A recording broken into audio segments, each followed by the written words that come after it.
नमस्कार दोस्तों, मैं सोमनाथ वांजरवाड़ी, हिंदी विभाग,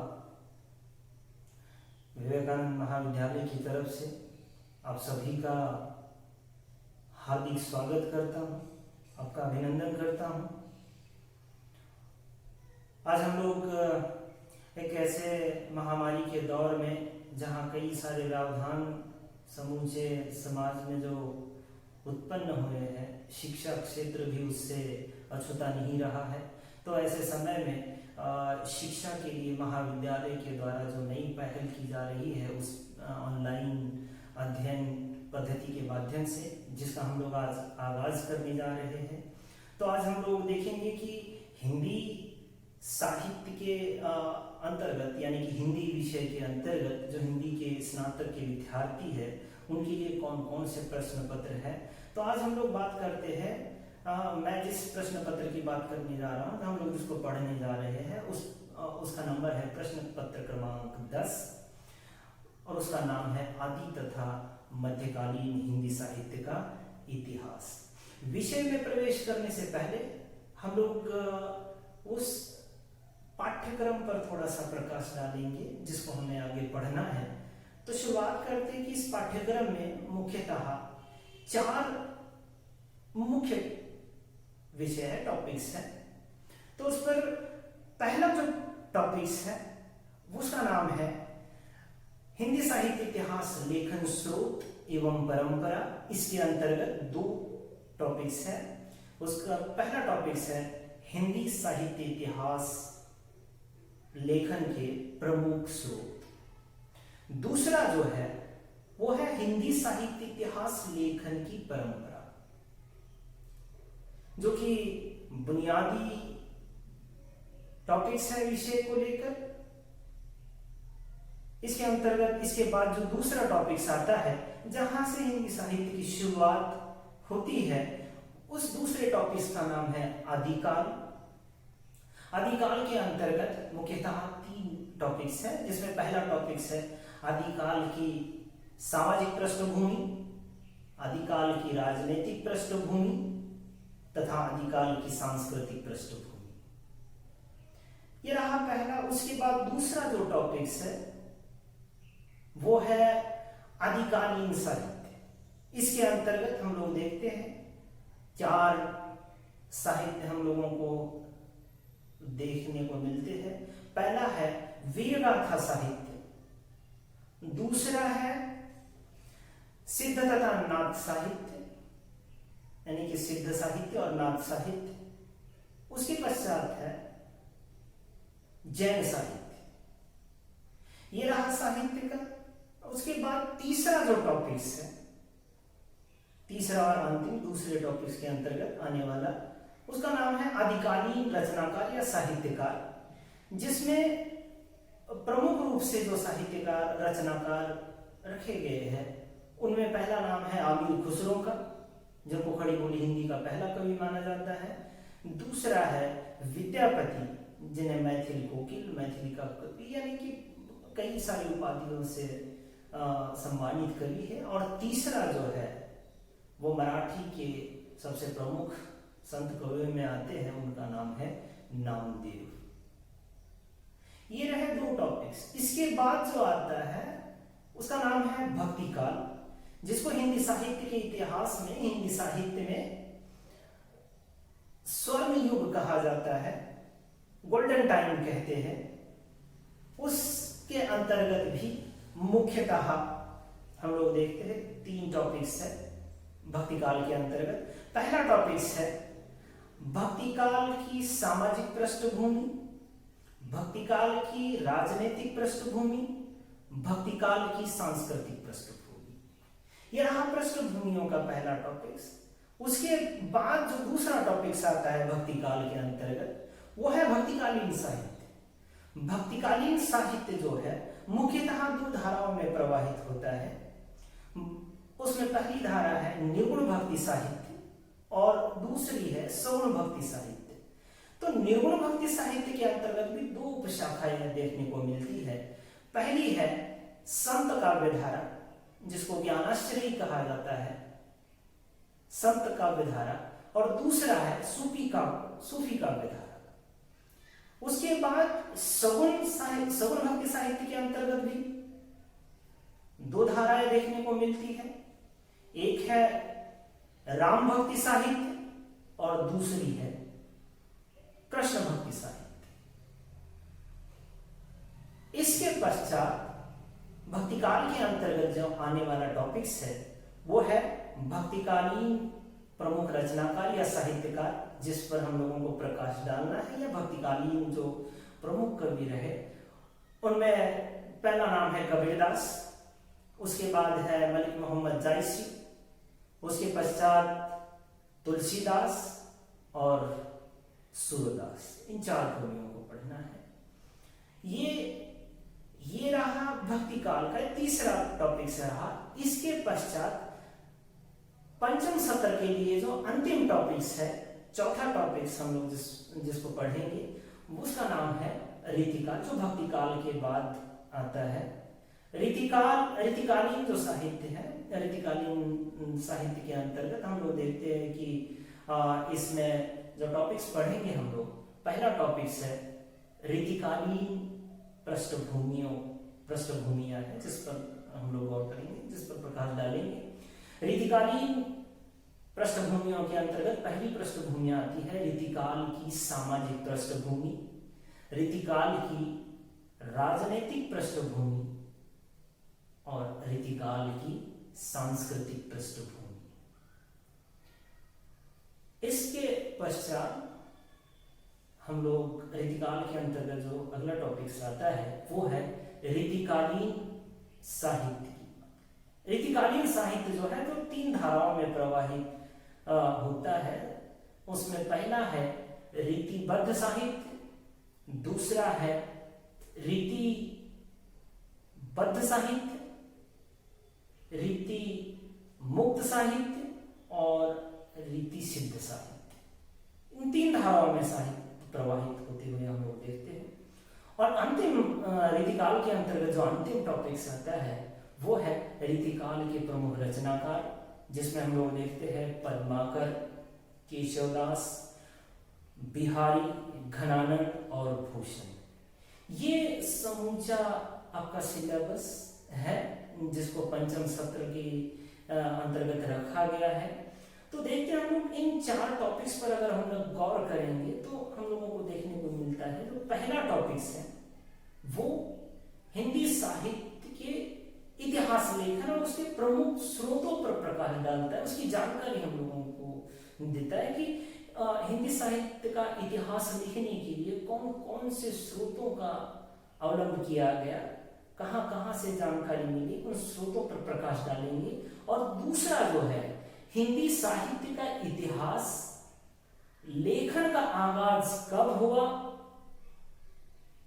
किसने किया, वो सफल रहा या कैसे रहा, इस पर प्रकाश डालेंगे। और जो हिंदी साहित्य इतिहास लेखन की जो परंपरा अद्यतन चली आ रही है उस हिंदी साहित्य इतिहास लेखन की परंपरा पर हम लोग प्रकाश डालेंगे, जो सबसे महत्वपूर्ण माना जाता है। ये बुनियादी टॉपिक्स है, हिंदी साहित्य की बुनियाद कहेंगे हम लोग उसको। इसके पश्चात हम लोग प्रकाश डालते हैं 2 नंबर का जो टॉपिक्स है, जहां से हिंदी साहित्य का श्री गणेश होता है या आगाज होता है, जिसको कहते हैं हम लोग आदिकाल, जो शुरुआती कालखंड है, जिसकी शुरुआत लगभग 1050 विक्रम संवत के आसपास मानी जाती है।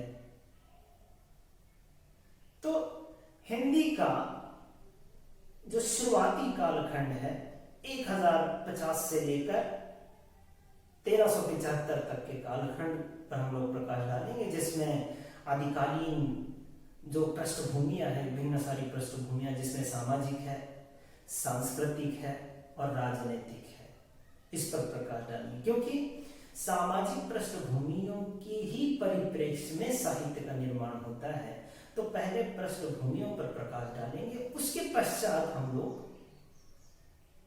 साहित्य डालेंगे। तो उसके बाद हम लोग देखते हैं कि आदिकाल में किस प्रकार का साहित्य लिखा जा रहा था, कितने प्रकार का साहित्य लिखा लिखा जा रहा था और कि किस किस प्रकार का साहित्य था जो अनेक धाराओं में जो प्रवाहित हो रहा था, वो हम लोग देखते हैं कि ऋतुकालीन समय पर अधिकालीन समय पर अगर हम लोग गौर करेंगे तो वो समय युद्धों का समय था। उस समय हम लोग देखते हैं वीर गाथाओं का होना सहज संभाव्य है। तो ऋतुकालीन साहित्य के अंतर्गत जो पहला साहित्य हम लोग देखते हैं वो है वीर गाथा साहित्य, क्योंकि उस समय जो कवि थे वो केवल कलम के धनी नहीं थे, वो तलवार के भी धनी थे। जो उस समय के दरबारी कवि वो कवि भी थे और समय आने पर हम लोग देखते हैं कि अपनी सेना की मदद युद्ध भी किया करते थे। तो प्रत्यक्षदर्शी कवियों ने जो लिखा हुआ है तो अपने वीरों का हौसला अफजाई करने वाले, तो ये वीर गाथा साहित्य जो है सबसे प्रमुख साहित्य माना जाता है आदिकाल का। उसके पश्चात हम लोग देखते हैं जो साहित्य जिसको धार्मिक कोटि के अंतर्गत माना जाता है वो है सिद्ध साहित्य, नाथ साहित्य तथा जैन साहित्य। समय तत्कालीन समय पर अगर हम लोग नजर डालते तो हम लोग ये देखते हैं कि आदिकालीन समय जो रहा राजनीतिक दृष्टि से, सामाजिक दृष्टि से या सांस्कृतिक दृष्टि से बड़े उथल पुथल का दौर रहा। तो इस दौर में जो साहित्य लिखा गया उस पर हम लोग प्रकाश डालेंगे आदिकाल के अंतर्गत, और इस आदिकाल के अंतर्गत जो प्रमुख कवि थे उन कवियों पर भी प्रकाश डालेंगे, जिसमें हम लोगों ने पहले देखा था कि अमीर खुसरो, विद्यापति और नामदेव ये प्रमुख कवि है जिस पर हम लोग प्रकाश डालेंगे। ये 3 कवि है। इसके पश्चात जो टॉपिक आता है वो है भक्तिकाल।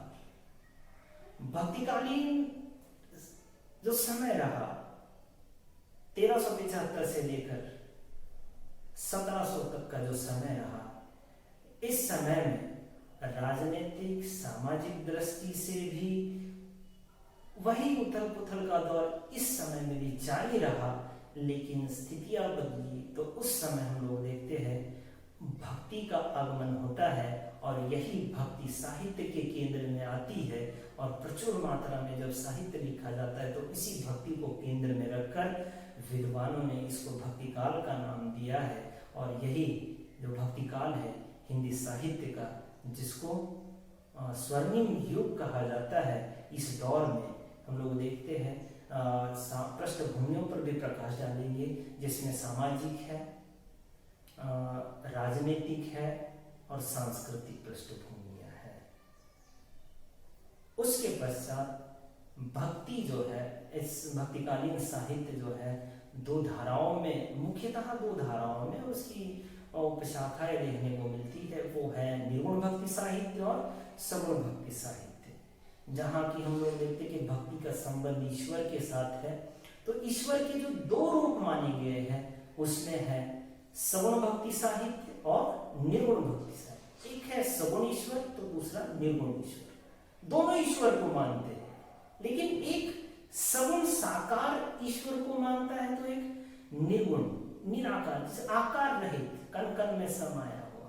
तो इस पर प्रकाश डालते हैं। निर्गुण भक्ति साहित्य के अंतर्गत या निर्गुण काव्यधारा के अंतर्गत भी 2 उपशाखाएं हैं, जिसमें पहला है संत काव्यधारा, जिसके प्रणेता कबीर माने जाते हैं, जो हिंदी साहित्य में बहुत ही महत्वपूर्ण और अनन्य साधारण कवि है। उसके बाद दूसरी जो धारा है जिसके प्रणेता मलिक मोहम्मद जैसी है, उसका नाम है सूफी काव्यधारा। ये रहा निर्गुण के अंतर्गत। अब दूसरी बात करते हैं हम लोग, दूसरी जो काव्यधारा है भक्तिकालीन साहित्य के अंतर्गत, तो वो है सगुण काव्यधारा, क्योंकि ईश्वर के सगुण रूप को मानने वाले इसकी जो 2 शाखाएं उपशाखाएं हम लोग देखते हैं, 2 धाराओं में जो प्रवाहित होता है वो है राम भक्ति काव्यधारा और दूसरा है कृष्ण भक्ति काव्यधारा। राम भक्ति काव्यधारा के प्रणेता जिसको कहते हैं हम लोग, उसके प्रवर्तक कहते हैं तुलसीदास को, और कृष्ण भक्ति साहित्य यानी कि कहा जाता है कि सबसे ज़्यादा भारतीय जनमानस को अगर किसी भगवान के अवतार ने प्रभावित किया हुआ होगा तो वो श्री कृष्ण के नटखट अवतार ने, तो उसको लेकर सूरदास ने साहित्य में एक धारा प्रवाहित की जिसको कहते हैं कृष्ण भक्ति काव्य धारा।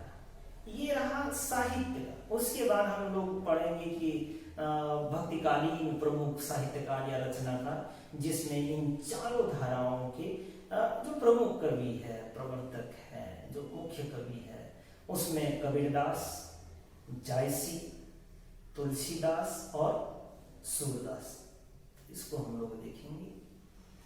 इसके पश्चात जो अंतिम टॉपिक है पंचम सत्र के लिए, जो अंतिम टॉपिक है इस प्रश्न पत्र का, वो है रीतिकाल, जो 1700 से 1900 तक का काल रहा। आधुनिकता के ठीक पहले वाला दौर जिसको कहते हैं, उसमें रीति की प्रचुर मात्रा होने के कारण उसको रीतिकाल ये नाम दिया गया, जिस पर हम लोग पहले टॉपिक के अंतर्गत देखेंगे। तो वो पहला जो है रीतिकाल, रीतिकाल भी वही सिलसिला जारी रहा और समय का वही सिलसिला जारी रहता। तो इसके अंतर्गत हम लोग देखेंगे रीतिकालीन साहित्य की सामाजिक पृष्ठभूमि, राजनीतिक पृष्ठभूमि और सांस्कृतिक पृष्ठभूमि पर देखेंगे। उसके बाद जो रीतिकाल में जो साहित्य लिखा गया उस साहित्य पर प्रकाश डालेंगे, जो कि इन पृष्ठभूमियों ने जिस साहित्य का निर्धारण किया उस पर हम लोग प्रकाश डालेंगे। तो रीतिकालीन साहित्य जो है 3 धाराओं में प्रवाहित होता हुआ हम लोगों को देखने को मिलता है। पहला है रीतिबद्ध साहित्य, दूसरा रीति मुक्त साहित्य और तीसरा जो है रीति सिद्ध साहित्य। ये 3 धाराओं में साहित्य हम लोगों को प्रवाहित होता हुआ देखने को मिलता है। ये 3 काव्य धाराएं देखने को मिलती है।